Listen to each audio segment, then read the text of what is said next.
Hello students, welcome to Mid Benches classes. Hello students. हमने science one का जो gravitation lesson है उसका पेज नंबर 10 तक पढ़ लिया था। आज हम पेज नंबर 11 करेंगे, that is free fall. So not now what is free fall. यहाँ एक ट्राइज बोला है, टेक अ स्मॉल स्टोन। आपको एक छोटा सा स्टोन लेना है हाथ में, hold it in your hand. तो I am don't have a stone, मैं एक कॉइन ले रही, होल्ड कर रही हूँ मैं इसको हाथ पर। Which force are acting on the stone. कौन सा फोर्स एक्ट हो रहा है, आपको पता है ग्रेविटेशनल फोर्स होता है, वो हर चीज़ को पुल करने की कोशिश कर रहा है। बट हमने हाथ का फोर्स लगाया है कि इसको यहाँ रुका के रखा है। ओके, तो दोनों तरह से ऑपोजिट पुल हो रहा है। So now release the stone. अभी मैंने रिलीज किया stone, what happen, what do you observe, वो स्टोन आके सीधा वर्टिकली नीचे डाउनवर्ड गिरा। सो ये कौन सा फोर्स एक्ट हुआ था, what are the force acting on the stone after you release it. वो फ्री फॉल था। कोई भी चीज़ अगर आप ऊपर फेंकोगे, ऑब्जेक्ट जब नीचे से ऊपर फेंकते हो, अगर नीचे से ऊपर फेंक रहे हो, ऐसे फेंक रहे हो, तो एक्सलेशन क्या होगा वो अभी हम लोग पढ़ेंगे। We know that the force of gravity due to earth acts on each and every object. हमने देखा कि जो ग्रेविटेशनल फोर्स है वो अर्थ पे, कोई भी ऑब्जेक्ट पे, हर एक प्लानट यूनिवर्स पे एक्ट करता है। When we are holding the stone in our hand, जब हम लोग स्टोन को पकड़ के रखे थे अपने हाथ में, the stone was experiencing this force. वो स्टोन को फोर्स एक्सपीरियंस करा था। वो क्या करा था, उसको ग्रेविटी उसको खींचने की कोशिश करा था, but it was balance by a force that we are applying on its opposite. और हमने उसको बैलेंस कैसे रखा था, हाथ में पकड़ के। ये हाथ में पकड़ के उसको हम लोग बैलेंस करके रखे थे, क्योंकि हमने यहाँ से फोर्स नीचे अपोजिट डायरेक्शन से फोर्स लगाया था। As a result the stone remain at rest. Once we release the stone from our hand, जैसे हमने इसको छोड़ा, अभी भी स्टोन समझो, इसको छोड़ा, तो what happens, the only force that act on it's was gravitational force. हमारे हाथ में कोई फोर्स लग गया था क्या, नहीं। उस पर जो अकेला एक फोर्स काम करता था वो क्या था, gravitational force of the earth. And the snow falls down under its influence. और स्टोन क्या हो गया, नीचे गिर गया, किसके इन्फ्लुएंस में, ग्रेविटेशनल फोर्स के इन्फ्लुएंस में। सो whenever objects moves under the influence of the force of gravity alone, it is said to be falling freely। मतलब क्या बोला गया है, कभी भी कोई भी ऑब्जेक्ट मूव करता है किसके इन्फ्लुएंस में, ग्रेविटी के फोर्स के इन्फ्लुएंस में, सिर्फ ग्रेविटी का, तो उसको क्या बोलते हैं, it is said to be falling freely. Thus the release stone is in a free fall. तो रिलीज स्टोन कौन से इसमें है, स्टेट में, फ्री फॉल स्टेट में। In free fall the initial velocity of the object is zero। initial velocity of the object। अब what is initial velocity, वो आपको पता होना चाहिए। initial velocity, final velocity, ये सब वर्ड्स आपको पता होना चाहिए। so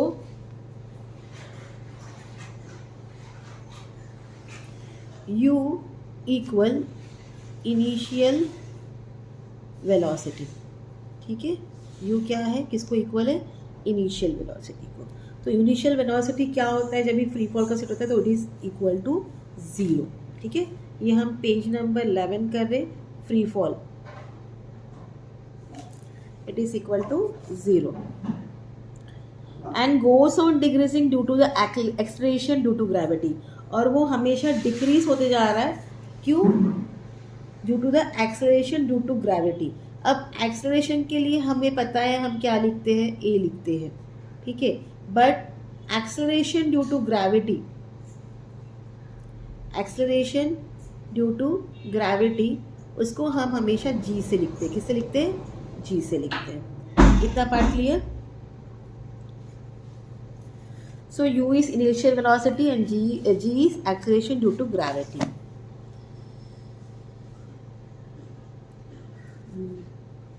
During free fall, the frictional force due to the air opposes the motion of the object and a buoyant force also acts on the object। अब जब हम लोग फ्री फॉल के स्टेट में, the frictional force due to air, हम यहाँ से इसको रोक रहे और ऊपर से ग्रेविटेशनल फोर्स उसको पुल कर रहा है, तो ये अपोज करता है। हाँ, thus true free fall is possible only in vacuum. इसके लिए एक्चुअल फ्री फॉल जो है वो सिर्फ वैक्यूम में हो सकता है, ऐसे ओपन एयर के साथ, क्योंकि एयर भी अपना फोर्स दिखाता है, ठीक है।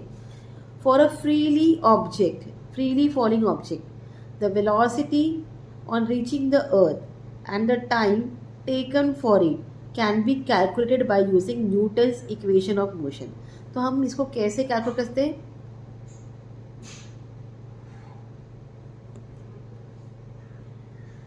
सो इसको हम कौन सा इक्वेशन यूज़ करेंगे, न्यूटन्स का equation of motion. For free fall the initial velocity u is 0 and acceleration due to gravity is g. Thus we can write the equation as. अब कैसे लिखेंगे वो देखो, ठीक है.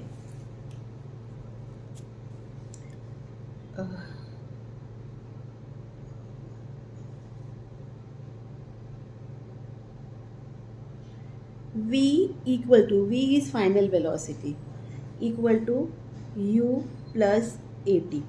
ठीक है. सो v इक्वल टू u की वैल्यू क्या है, 0 है, और a क्या है, g है, ठीक है, इनटू टाइम. तो 0 से आप कुछ भी प्लस करो वही आएगा. Therefore v equal to g t. ये एक फॉर्मूला बन गया, ठीक है. इससे अगर हम लोग डिस्प्लेसमेंट का फॉर्मूला होता है s equal to u t plus half a t square, ठीक है. अब ये कैसे ये होगा, अब जैसे कि पता है आपको u की वैल्यू क्या है, 0 है. 0 से आप t मल्टीप्लाई करोगे plus half G T square, ठीक है. इतना पार्ट क्लियर. अब 0 से जब भी आप t कोई नंबर बनाओ तो 0 ही आएगा. 0 plus half G T square. तो देयरफॉर आपको s क्या मिल गया, हाफ जी टी स्क्वायर. आया समझ में इतना पार्ट. ये फर्स्ट फॉर्मूला है, ये सेकेंड फॉर्मूला है न्यूटन्स का, एंड ये थर्ड फॉर्मूला है. दूसरा लास्ट फॉर्मूला क्या है, v square equal u square plus 2as. तो v square equal u square, 0 का स्क्वायर 0 ही होता है, plus 2a is what, gs. तो आपने को वी स्क्वायर क्या मिल गया, 2gs. इस तरीके से आपका फॉर्मूला डिराइव हुआ. ये सब फॉर्मूला आपने 9th में पढ़ा है.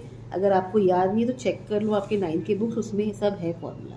उसी को हम लोग u as 0 and acceleration due to gravity as g लेके हम इसको सॉल्व किए, ठीक है. इतना okay. Now for calculating motion of an object thrown upwards, acceleration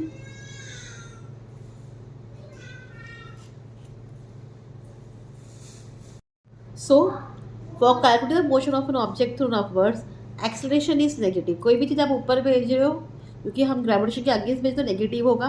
that is in direction opposite to the velocity and is taken to be as minus G. इसको हमेशा हम माइनस जी के इसमें लिखते हैं. The magnitude of ji is same but the velocity of the object decreases because of this negative acceleration. तो magnitude of G क्या होगा, सेम होगा, बट उसकी वेलोसिटी क्या हो जाती है, वो डिक्रीज हो जाती है. क्यों, क्योंकि वो नेगेटिव एक्सेलरेशन है. The moon and the artificial satellites are moving only under the influence of the gravitational field of the earth. तो जो उतने भी सैटेलाइट्स हमने भेजे हैं और मून हमारा जो नेचुरल सैटेलाइट है, ये किसकी इन्फ्लुएंस पे वर्क कर रहे हैं, under the influence of gravitational field of the अर्थ.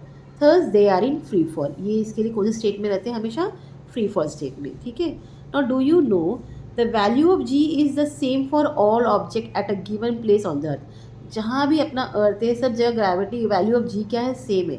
दस एनी टू ऑब्जेक्ट, कोई भी दो object irrespective of their masses, भले उनके मासेस या डिफरेंट हो, कोई 60 kg हो या कोई 50 हो, कुछ भी हो, और any other properties, when drop from the same height, same height से जब हम ड्रॉप करेंगे and they are falling freely, will reach the earth at the same time पर, भले वो कितना भी वजन का हो या कम वजन का हो, और क्या बड़ा हो छोटा हो, वो सेम टाइम पर अर्थ पर गिरेंगे. Galileo is said to have perform an experiment around 1590 in the Italian city of Pisa. Galileo ने ये एक्सपेरिमेंट परफॉर्म किया था 1590 where in Italian city of Pisa. He drop 2 spheres of different masses from the leaning tower of Pisa. उन्होंने ये leaning tower, आपको पता है कि ये कहाँ है, हाँ, ऊपर से 2 अलग अलग स्पेस अलग अलग वजन के ऊपर से उन्होंने ड्रॉप किया to demonstrate that both sphere reach the ground at the same time, देखने के लिए. Then when we drop a feather and a heavy stone at the same time from a height, they do not reach the earth at the same time. क्यों, क्योंकि feather को, अभी अगर हम feather और कोई स्टोन को थ्रो कर रहे हैं ऊपर से नीचे, दोनों एक जैसा रिएक्ट नहीं करेंगे, क्योंकि फेदर के ऊपर बॉयंट फोर्स रिएक्ट होता है, मतलब हवा भी उसको अपोज करती है, वो बहुत हल्का है. The feather experiences a buoyant force and the frictional force due to air and therefore floats and reaches the ground slowly. तो फिर वो हवा में ही से फ्लोट करता रहता है और ग्राउंड पर बहुत स्लोली रीच करता है. Later than the heavy stone. Heavy stone तो पहले गिरा क्योंकि उसको कोई अपोजिंग नहीं है, उसमें इतना वजन है कि वो अपने से ही नीचे गिर जाएगा। The buoyant and the frictional forces on the stone are much less than the weight of the stone. अब जैसे क्यों ऐसा हुआ, स्टोन का जो वजन है वो ज़्यादा है, ये जो बॉयंट फोर्स है फ्रिक्शनल फोर्स से, इसके लिए स्टोन पहले गिर गया, उसके लिए उसको उसकी स्पीड में कोई रुकावट नहीं आई। Recently scientist perform this experiment vacuum.